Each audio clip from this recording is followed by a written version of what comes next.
Welcome back local people. Kannada Bigg Boss season 12 episode number 8.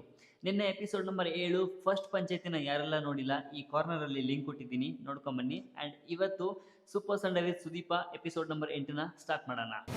Saturday ಏನಾಗುತ್ತೆ ಅಂತಂದರೆ, Saturday ಎಲ್ಲ class ತೊಗೋತಾರೆ. ಏನಾದರೂ ಈ ಇಡೀ ವೀಕ್ದು ಏನಾದರೂ ಇದ್ದರೆ ಅದರಲ್ಲಿ ಯಾರಾದರೂ ತಪ್ಪು ಸರಿ ಎಲ್ಲ ನೋಡ್ಬಿಟ್ಟು ಕಿಚನ ಚಪ್ಪಾಳಿ ಇನ್ನೊಂದು ಮತ್ತೊಂದು ಕೊಟ್ಬಿಟ್ಟು ಅಲ್ಲಿ ಒಂದು ಕ್ಲಾಸಸ್ ಎಲ್ಲ ನಡೆದಿರುತ್ತೆ. ಬಟ್ ಸಂಡೇ ಏನಾಗುತ್ತೆ ಅಂದರೆ ಅತಿಯಾದಂಥ ಕ್ಲಾಸ್ ತೊಗೊಳೋದಿಲ್ಲ, ತಕ್ಕ ಮಟ್ಟಿಗೆ ಇರುತ್ತೆ. ಬಟ್ ಆದಷ್ಟು ಸಂಡೇ ಫನ್ ಇರುತ್ತೆ. ಸೊ ಇವತ್ತು ಆಲ್ಮೋಸ್ಟ್ ಎಲ್ಲ ಈ ಎಪಿಸೋಡಲ್ಲೆಲ್ಲ ಫನ್ ಆಗಿರುತ್ತೆ, ಎಲ್ಲ ನಗಾಡಿರ್ತಾರೆ, ಖುಷಿಯಾಗಿರ್ತಾರೆ. ಜಾಸ್ತಿ ಏನು ಕ್ಲಾಸಸ್ ಇರೋದಿಲ್ಲ. ಯಾರು ಮಂಜು ಭಾಷಿನಿ ಅವ್ರದ್ದು ಬರ್ಡೇ ಇತ್ತು, ಬಟ್ ಅವರು ಯಾರಿಗೂ ಹೇಳಲೇ ಇಲ್ಲ. ಆದರೆ ಅದನ್ನು ಬಿಗ್ ಬಾಸ್ ಅವರು ಕಂಡುಹಿಡಿದು, ಅಂದರೆ ವಿಷಯ ಗೊತ್ತಾಗಿರುತ್ತೆ. ಯಾಕಂತಂದರೆ ಮುಂಚೆ ಅಗ್ರಿಮೆಂಟಲ್ಲೆಲ್ಲ ಡೀಟೇಲ್ಸ್ ತೊಗೊಂಡಿರೋದ್ರಿಂದ ಸೊ ಬಿಗ್ ಬಾಸ್ಗೆ ಗೊತ್ತಾಗಿರುತ್ತೆ. ಸೊ ಬಿಗ್ ಬಾಸು ವೀಕೆಂಡಲ್ಲಿ ಇವರಿಗೆ ವಿಷಯ ತಿಳಿಸಿದ್ದಕ್ಕೆ ಸೊ ವೀಕೆಂಡಲ್ಲಿನೇ ಅವ್ರ ಬರ್ತ್ಡೇನ ಸೆಲೆಬ್ರೇಟ್ ಮಾಡ್ತಾರೆ. ಮಂಜು ಭಾಷಿನಿ ಅವರ ಬರ್ಡೇ ಈ ಸೀಸನಲ್ಲಿ ಫಸ್ಟ್ ಬರ್ಡೇ ಸೆಲೆಬ್ರೇಟ್ ಆಗಿರೋದೆ ಮಂಜು ಭಾಷಿನಿ ಅವ್ರದ್ದು. ಅದಕ್ಕಿಂತ ಮುಂಚೆನೇ ರಕ್ಷಿತಾ ಶೆಟ್ಟಿ ಅಲ್ಲ ಅನ್ಸುತ್ತೆ ಅವರು, ರಕ್ಷಿತಾ ರೀ ಎಂಟ್ರಿ.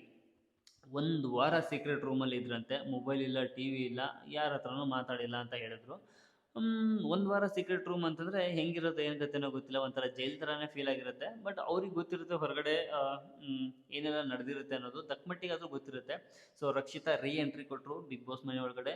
ಒಂದಿಷ್ಟು ಜನಕ್ಕೆ ಖುಷಿ ಯಾರಿಗೂ ಆಗಿಲ್ಲ ಅಲ್ಲಿ. ಹೌದು, ಯಾಕಂತಂದರೆ ಎಲ್ಲರೂ ಕಾಂಪಿಟೇಟರ್. ಅಯ್ಯೋ ಯಾಕಪ್ಪ ಬಂದರು, ಮನೆಯಿಂದ ಹೊರಗಡೆ ಕಳಿಸಿದ್ರೆ ಸಾಕು ಅಂತ ಎಲ್ಲ ಥಿಂಕ್ ಮಾಡ್ತಾ ಇರ್ತಾರೆ. ಸೊ ಅಂಥದ್ರಲ್ಲಿ ರಕ್ಷಿತ್ ಅವರು ರೀ ಎಂಟ್ರಿ ಕೊಟ್ಟಿದ್ದಕ್ಕೆ ಎಷ್ಟೋ ಜನಕ್ಕೆ ಒಳ್ಳೊಳಗೆ ಏನೋ ಒಂದು ಮೈಂಡ್ ಸೆಟ್ಟಲ್ಲಿ ಏನೋ ಹೋಗಿರುತ್ತೆ, ಯಾಕಪ್ಪ ಬಂದರು, ಅಯ್ಯೋ ಮತ್ತೆ ರಿಸ್ಕ್ ಆಯ್ತಲ್ಲ, ಮತ್ತೆ ಟಾಸ್ಕ್ ಮತ್ತೆ ಹೆವಿ ಆಯ್ತಲ್ಲ ಅಂತ ಅನಿಸಿರುತ್ತೆ. ರಕ್ಷಿತಾ ರೀ ಎಂಟ್ರಿ ಆಯಿತು, ಮಂಜು ಭಾಷಿನಿ ಬರ್ತ್ಡೇ ಆಯಿತು, ಒಂದಿಷ್ಟು ಫನ್ಗಳು ನಡೆದೋಯ್ತು, ಫನ್ ಎಲ್ಲ ಆಯಿತು. ಆ್ಯಂಡ್ ಇದ್ರ ಮಧ್ಯದಲ್ಲಿ ನಾಮಿನೇಟ್ ಆದಂಥ ವ್ಯಕ್ತಿಗಳನ್ನ ಸೇವ್ ಮಾಡ್ಕೊಂಬಂದರು, ಎಲ್ಲರೂ ಸೇವ್ ಆದರು. ಫೈನಲಲ್ಲಿ ಅಶ್ವಿನಿ ಆ್ಯಂಡ್ ಅಭಿಷೇಕ್ ಆ್ಯಂಡ್ ಇವರು ಯಾರು RJ ಅಮಿತ್ ಆ್ಯಂಡ್ ಕರಿಬಸಪ್ಪ ಅವರು, ಇವ್ರು 4 ಜನನ ಇಳಿಸ್ಕೊಂಡು ಅಂದರೆ ಜಂಟಿ ಟೀಮು. ಒಟ್ಟೊಟ್ಟಿಗೆ ಇಬ್ಬಿಬ್ರು ಎವಿಕ್ಟ್ ಆಗ್ತಾರೆ ಅಂತ ಪ್ಲ್ಯಾನ್ ಮುಂಚೆನೇ ಹೇಳಿದರು. ಇಲ್ಲಿ 4 ಜನ ಇದ್ದಾರೆ, ಅಂದರೆ 2 ಟೀಮು. ಈ ಕಡೆ ಅಮಿತ್ ಆ್ಯಂಡ್ ಕರಿಬಸಪ್ಪ ಅವರು ಒಂದು ಕಡೆ ಆದರೆ, ಈ ಕಡೆ ಇನ್ನೊಂದು ಕಡೆ ಅಭಿಷೇಕ್ ಆ್ಯಂಡ್ ಅಶ್ವಿನಿ ಇವರು ಒಂದು ಕಡೆ ಇದ್ದಾರೆ. ಸೊ ಇದರಲ್ಲಿ ಇವರೆಲ್ಲ ನಾಮಿನೇಟ್ ಆಗಿದ್ರು, ಇದರಲ್ಲಿ ಎಲಿಮಿನೇಟ್ ಆಗಿದ್ದು ಇಷ್ಟೇ ಇರೋದು, ಏನಿಲ್ಲ. ಫನ್ ಮಾಡ್ಕೊಂಡು ಬಂದಿದ್ದಾರೆ, ಇನ್ನೇನು ಡೈರೆಕ್ಟಾಗಿ ಎಲಿಮಿನೇಟ್ ಮಾಡ್ತಾರೆ, ಮನೆ ಕಳಿಸ್ತಾರೆ, ಮುಗೀತು ಅಷ್ಟೇ.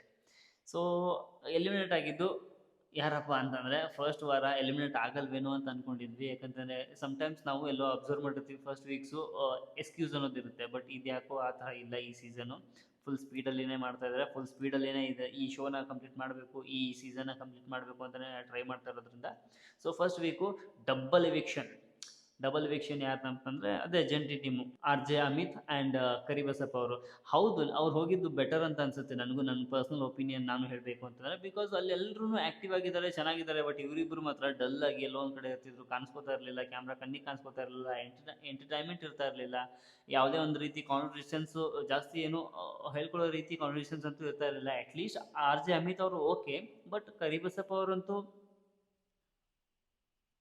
ಜಸ್ಟ್ ಸುಮ್ಮನೆ ಈ ಥರ ರಿಯಾಕ್ಷನ್ಸ್ ಕೊಡ್ತಾಯಿದ್ರು. ಅಂದರೆ ಅಲ್ಲಿ ಏನೋ ನಡೀತಾ ಇರುತ್ತೆ, ಬಟ್ ಆದರೂ ಕೂಡ ಅವ್ರು ಸಿಂಪಲಾಗಿ ಒಳ್ಳೆ ಮಗು ಥರ ರಿಯಾಕ್ಷನ್ಸ್ ಕೊಡ್ತಾಯಿದ್ರು. ಅದು ಒಂದು ಒಳ್ಳೆ ವೇದಿಕೆ, ಅವ್ರು ಪ್ರೂವ್ ಮಾಡ್ಕೊಳ್ಳೋದಕ್ಕೆ ಒಂದು ಒಳ್ಳೆ ವೇದಿಕೆ. ಅಂಥ ವೇದಿಕೆ ಸಿಕ್ಕಾಗ ಇವರು ಮಿಸ್ಯೂಸ್ ಮಾಡ್ಕೋತಾರೆ ಅಂತಂದರೆ ನಾವೇನು ಮಾಡೋಕ್ಕಾಗೋದಿಲ್ಲ. ಯಾಕಂತಂದರೆ ಆ ವೇದಿಕೆಗೆ ಹೋಗಬೇಕು, ಆ ಒಂದು ಸ್ಟೇಜ್ಗೆ ಹತ್ತಬೇಕು ಅಂತಂದ್ಬಿಟ್ಟು ನಮ್ಮಂಥ ಕಲಾವಿದರು ಎಷ್ಟೋ ಜನ ಕಾಯ್ತಾ ಇರ್ತಾರೆ. ಬಟ್ ಇವ್ರು ನೋಡಿದ್ರೆ ಸಿಕ್ಕಿರೋ ಚಾನ್ಸ್ನ ಒಂದೇ ವಾರಕ್ಕೆ ಮನೆಯಿಂದ ಹೊರಗಡೆ ಬರೋ ಥರ ಮಾಡ್ಕೊಂಡ್ಬಂದಿದ್ದಾರೆ. ಏನು ಮಾಡೋಕ್ಕಾಗೋದಿಲ್ಲ. ಸೊ ಸುದೀಪ್ ಅವರು ನೆನ್ನೆನೂ ಹೇಳಿದರು ಆ್ಯಂಡ್ ಇವತ್ತು ಹೇಳಿದರು, ಏನಂತಂದರೆ ಬ್ಯಾಚ್ ಅಂದರೆ ಒಂದಿಷ್ಟು ಜನ ಹೊರಗಡೆ ಹೋಗ್ಬೋದು, ಒಂದಿಷ್ಟು ಜನ ಒಳಗಡೆನೂ ಬರ್ಬೋದು, ಹೇಳೋಕ್ಕಾಗೋದಿಲ್ಲ. ಆ್ಯಂಡ್ 3ನೇ ವಾರಕ್ಕೆ ಫಿನಾಲೆ ಬೇರೆ ಇದೆ ಅಂತೆ. ನೆಕ್ಸ್ಟ್ ವೀಕಲ್ಲಿ ಫಿನಾಲೆ ಅಂತೆ.